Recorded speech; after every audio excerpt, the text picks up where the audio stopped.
Hello students, नमस्कार। Exam तैयारी YouTube channel पर आप सभी का स्वागत है। आज है 11 मई 2021 और आज के जितने भी करंट अफेयर्स के क्वेश्चंस बनते हैं उनमें से 8 महत्वपूर्ण क्वेश्चंस आप सभी के लिए लेके आया हूं। तो देर ना करते हुए चलिए वीडियो में आगे बढ़ते हैं और देखते हैं सभी प्रश्नों को। उससे पहले आप सभी को बता देना चाहता हूं, अगर आप इस सभी क्वेश्चंस का पीडीएफ फाइल पाना चाहते हैं तो आप मुझसे टेलीग्राम चैनल में ज्वाइन कर सकते हैं या फेसबुक ग्रुप व्हाट्सएप ग्रुप में ज्वाइन कर सकते हैं। आपको डिस्क्रिप्शन में लिंक मिल जाएगा। तो चलिए पहले सवाल की ओर चलते हैं। पहला सवाल है, हिमंत बिस्वा शर्मा को किस राज्य का मुख्यमंत्री नियुक्त किया गया है? तो ये किया गया है असम राज्य का। जी हाँ, हिमंत बिस्वा शर्मा को असम राज्य का मुख्यमंत्री नियुक्त किया गया है। अगर बात करते हैं असम की, तो असम में लगातार दूसरी बार बीजेपी के नेतृत्व में एनडीए की सरकार बनने के पीछे हिमंत बिस्वा शर्मा की जबरदस्त मेहनत बताई जाती है। और हिमंत बिस्वा की बात करें तो हिमंत बिस्वा शर्मा का जन्म हुआ था 1 फरवरी 1969 को और साल 2001 से 2015 तक यानी कि 15 साल तक भारतीय राष्ट्रीय कांग्रेस के टिकट से असम के जलकुबारी निर्वाचन क्षेत्र से विधायक रहे। कौन? हिमंत बिस्वा शर्मा। और मई 2016 तक भारतीय जनता पार्टी के सदस्य के रूप में, विधायक के रूप में भी सेवा की है ना। तो हिमंत बिस्वा शर्मा को कहाँ का मुख्यमंत्री नियुक्त किया गया? तो ये किया गया था असम, किया गया है असम का। ठीक है, चलिए नेक्स्ट सवाल की ओर चलते हैं। नेक्स्ट सवाल कहता है, हाल ही में किस राज्य सरकार ने साहित्य के लिए प्रदान किए जाने वाले मनोज दास अंतर्राष्ट्रीय साहित्य पुरस्कार को शुरू करने की घोषणा की है? तो ये की गई है ओडिशा राज्य सरकार के द्वारा। जी हाँ, ओडिशा राज्य सरकार के द्वारा जो साहित्य के लिए प्रदान किए जाने वाले मनोज दास अंतर्राष्ट्रीय साहित्य पुरस्कार को शुरू करने की घोषणा की गई है। और यह पुरस्कार किस लिए दिया जाता है? तो यह पुरस्कार दिया जाता है हर साल अंग्रेजी साहित्य में उनके जो रचनात्मक योगदान के लिए उड़ीसा के साहित्यकारों को दिया जाता है ना। और पद्म श्री और पद्म भूषण पाने वाले प्रसिद्ध लेखक मनोज दास, जिन्होंने अंग्रेजी और ओडिशा भाषा में सैकड़ों कहानियाँ, उपन्यास, कथा, कविताएं और स्तंभ लिखे हैं। ठीक है, तो जो मनोज दास अंतर्राष्ट्रीय साहित्य पुरस्कार किसके द्वारा शुरू किया गया है? तो ये ओडिशा सरकार के द्वारा किया गया। और ये भी याद रखिएगा कि ये किस लिए दिया जाता है। तो ये पुरस्कार हर साल अंग्रेजी साहित्य में जो उनके रचनात्मक योगदान के लिए ओडिशा के साहित्यकारों को दिया जाता है ना। चलिए नेक्स्ट सवाल देखते हैं।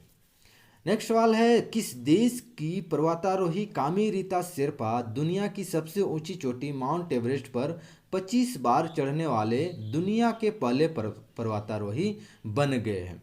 तो ये हैं नेपाल के। ठीक है, नेपाल के हैं। दोस्तों बात करें नेपाल के जो 52 वर्षीय कामी रीता शेरपा की, तो ये 7 मई को 25वीं बार दुनिया के सबसे ऊंचे पर्वत माउंट एवरेस्ट की चोटी पर पहुंच गए। और इस तरह उन्होंने इस पर्वत शिखर पर सबसे ज़्यादा बार पहुंचने का अपना ही रिकॉर्ड तोड़ दिया है। कामेरीता शेरपा ने 24वीं बार इस पर्वत शिखर को 2019 में फतह किया था और साल 2019 में वह 1 महीने में 2 बार इस पर्वत शिखर पर चढ़ने का कामयाब रहे हैं। वह सबसे पहले मई 1994 में माउंट एवरेस्ट की चोटी पर पहुंचे थे। अगर आपको पूछा जाए कि कामी रीता शेरपा ने सबसे पहली बार माउंट एवरेस्ट कब फतह की थी, तो आप बताइएगा कि सबसे पहले वह मई 1994 में माउंट एवरेस्ट की चोटी पर पहुंचे थे, है ना। चलिए नेक्स्ट सवाल देखते हैं। हिंदुस्तानी व पाश्चात्य संगीत पर अच्छी पकड़ रखने वाले निम्न में से किस प्रसिद्ध संगीतकार का 93 वर्ष की उम्र में निधन हो गया है? तो वो है वनराज भाटिया। दोस्तों अगर बात करें वनराज भाटिया की, तो वो बॉलीवुड के दिग्गज संगीतकार थे और 7 मई की सुबह मुंबई में उसकी निधन हो गया जब उनकी 93 साल के थे। वनराज भाटिया ने फिल्म 36 चौरंगी लेन, जाने भी दो यारो, तरंग, द्रोह, काल, अजूबा, बेटा, दामिनी, घातक, परदेश, चमेली और रूल्स प्यार का सुपरहिट फार्मूला, इन सारे फिल्मों में म्यूजिक कंपोज किए थे। साथ ही उन्होंने भारत एक खोज और तमस जैसे टीवी शोज के लिए भी म्यूजिक कंपोज किए हैं। ठीक है, तो वनराज भाटिया कौन थे? वो एक बॉलीवुड के दिग्गज संगीतकार थे जिनकी मृत्यु 7 मई की सुबह मुंबई में हो गई। अब याद रखिएगा। चलिए नेक्स्ट सवाल देखते हैं। सऊदी अरब ने हाल ही में भारत और किस देश से मसले सुलझाने के लिए वार्ता का आह्वान किया? तो ये भारत और पाकिस्तान के बीच जो मसले सुलझाने के लिए वार्ता आह्वान किए हैं।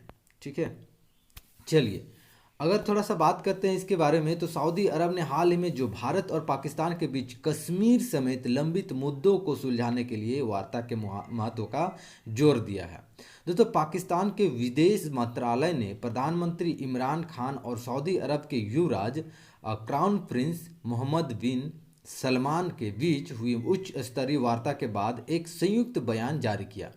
इस पर दोनों देश के बीच सहमति बनी है। याद रखिएगा, पाकिस्तान के प्रधानमंत्री कौन है? इमरान खान। और सऊदी अरब के युवराज कौन है? मोहम्मद बिन सलमान। और भारत के प्रधानमंत्री कौन है? नरेंद्र मोदी। ठीक, चलिए नेक्स्ट सवाल है। कोरोना वायरस संक्रमण के प्रसार की रोकथाम के मद्देनजर किस राज्य सरकार ने 10 मई से सार्वजनिक परिवहन निलंबित करने की घोषणा की है? तो ये की गई है हिमाचल प्रदेश के द्वारा। दोस्तों, हिमाचल प्रदेश के द्वारा कोरोना वायरस संक्रमण के प्रसार को रोकथाम के लिए 10 मई से सार्वजनिक परिवहन निलंबित करने की घोषणा की है। और हिमाचल प्रदेश सरकार ने कहा कि यह भी फैसला लिया गया है कि रोजमर्रा की जरूरतों के सामान की दुकानें एक दिन में केवल 3 घंटे के लिए ही खुलेंगे और इनका समय तय किए जाने का निर्णय संबंधित उपायुक्त करेंगे, है ना। चलिए नेक्स्ट सवाल देखते हैं। किस राज्य सरकार ने हाल ही में ग्लाइफोसेट पर पूर्ण प्रतिबंध लगा दिया है? अगर हम लोग बात करें ग्लाइफोसेट की, तो क्या है ये आगे देखेंगे। तो ये किया गया है तेलंगाना के सरकार ने।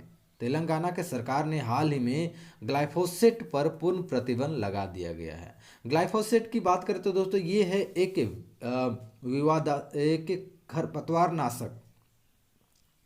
खरपतवारनाशक दवाई है।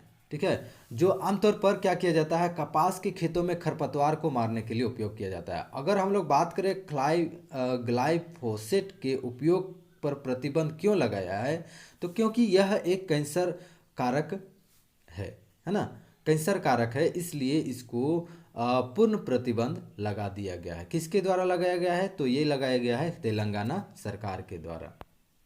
चलिए नेक्स्ट सवाल और इस क्लास का लास्ट सवाल देखते हैं। विश्व प्रवासी पक्षी दिवस यानी वर्ल्ड मिग्रेटरी बर्ड डे निम्न में से किस दिन मनाया जाता है? तो ये मनाया जाता है 8 मई को। जी हाँ दोस्तों, हर साल 8 मई को दुनिया भर में विश्व प्रवासी पक्षी दिवस यानी वर्ल्ड मिग्रेटरी बर्ड डे मनाया जाता है। और इस दिन को मनाए जाने का उद्देश्य है कि प्रवासी पक्षियों के बारे में जागरूकता बढ़ाना और उनके संरक्षण के लिए जरूरी अंतर्राष्ट्रीय सहयोग के महत्व के बारे में देशों को जागरूक करना।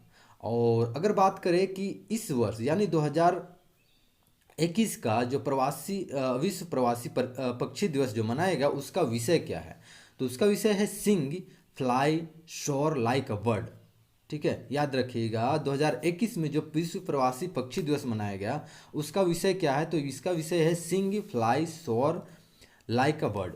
ठीक, तो ये थे आज के 8 इंपॉर्टेंट क्वेश्चंस जो आप सभी के लिए बहुत ही इंपॉर्टेंट साबित होने वाली है आने वाले एग्जाम्स के लिए। तो आप सभी क्वेश्चंस को याद करके रखिएगा। अब से मैं डेली आप सभी के लिए इंपॉर्टेंट क्वेश्चंस का वीडियो लेके आते रहूँगा। अगर आपको वीडियो अच्छा लगा हो तो वीडियो को लाइक करें, अपने दोस्तों के साथ शेयर जरूर करें और डेली हमारे क्लास में ज्वाइन करें, ताकि आपका आने वाला एग्जाम, जैसे जीडी का आप एग्जाम तैयारी कर रहे हैं, चाहे एमटीएस का, चाहे कोई भी एग्जाम्स की तैयारी कर रहे हैं, उन सभी के लिए ये सभी क्वेश्चन, जितने भी मैं क्वेश्चंस लेकर आऊँगा, सभी क्वेश्चन इंपॉर्टेंट साबित होने वाली है ना। तो चलिए आगे के वीडियो में फिर से मिलेंगे, तब तक के लिए अपना ख्याल रखिएगा। जय हिंद, वंदे मातरम।